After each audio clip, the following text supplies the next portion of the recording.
Yo, what's up guys? Today I'm going to be ranking all the fighters from a Netflix series called Bloodhounds.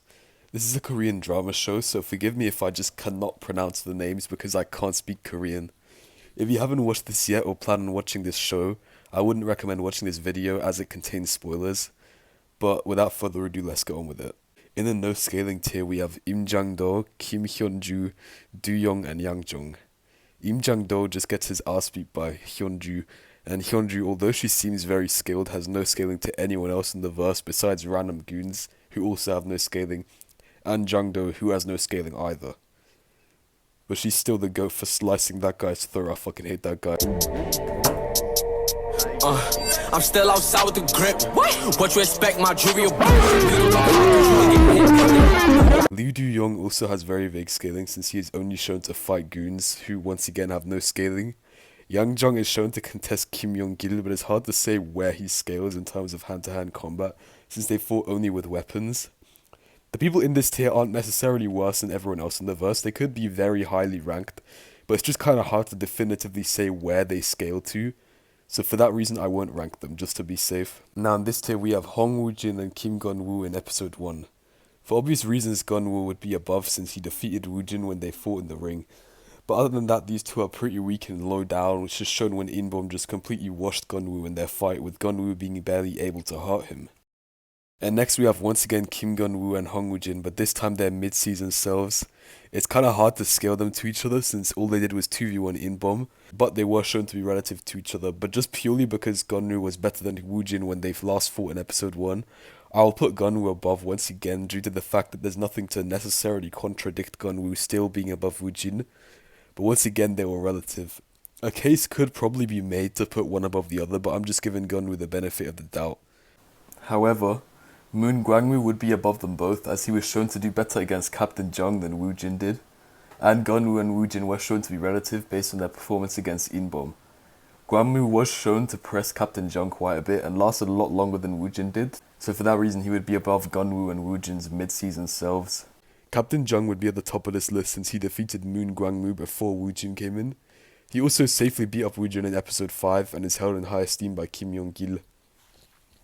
And then the next tier we have Kang In-bom. In-bom was shown to be a huge threat throughout the series, and some of his feats include completely annihilating Kim Gun-woo in episode 1, being able to hold his own against Gun-woo and Woo-jin in a 2-on-1 fight,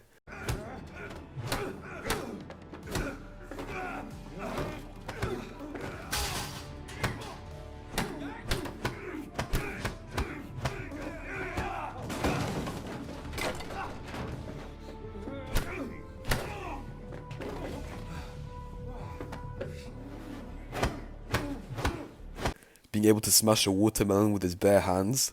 He is also able to hold his own against Hong Woo-jin and Kim Gun-woo individually, even when they went up by 2 weight classes. And he was able to throw Prime Mr. Choi out of a window.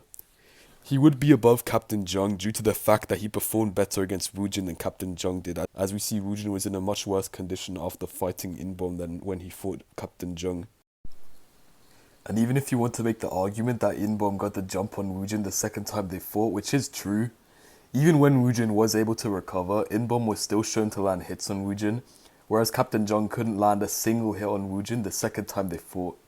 If this isn't enough proof, we see that In-bom was shown to be relative to both Gun-woo and Woo-jin in a 2v1 fight mid-season, whereas Captain Jung was just barely above this version of Woo-jin alone. So for that reason, In-bom would be above Captain Jung.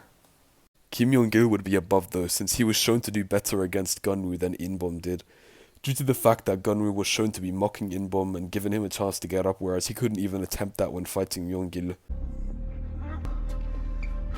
뭐해? 일어나. Kim Yong-gil was able to fight on par with Gun-woo and was able to press him, but he was eventually defeated. Hong Woo-jin would be above since he was able to defeat In-bom when they faced off in the finale, and In-bom and Myung-gil were shown to be somewhat relative based on their performance against Gun-woo. Gun-woo, however, would once again be above Woo-jin as he defeated In-bom with a good amount more ease than Woo-jin did if we compare their two fights. And at the top of this entire list we have Prime Mr. Choi, and the reason he's here is because he was able to completely delete Kang In-bom when they fought, and you could make an argument for In-bom being weaker in the flashback than his current self, But the issue is there's just zero evidence to support this theory, since we don't see Inbom train ever in the entire series. We only see Kim Yong-gil training, whereas Inbom wasn't shown to do training of any kind ever. So for that reason, it's safe to assume when he faced Mr. Choi, he was the same level as his current self. So basically, there's no evidence that Inbom had gotten stronger after the Mr. Choi flashback, so it's safe to say Inbom has always been the same level, and Mr. Choi was able to just destroy Inbom with the most ease out of anyone in the series, including Gonwoo, who scales above everyone else in the show. So for that reason, Mr. Choi in his prime is the GOAT of the series. And bringing up the fact that Mr. Choi struggled against Kim Yong-gil isn't fair to use, because that was only because Kim stabbed him with a knife from behind, and Mr. Choi still almost defeated him anyway. But to be fair, this was a weaker Kim Yong-gil, since unlike Inbom, he's shown to train later on, but it wouldn't be relevant regardless due to the fact that Choi was off-guarded and stabbed with a knife, therefore he wasn't at his best.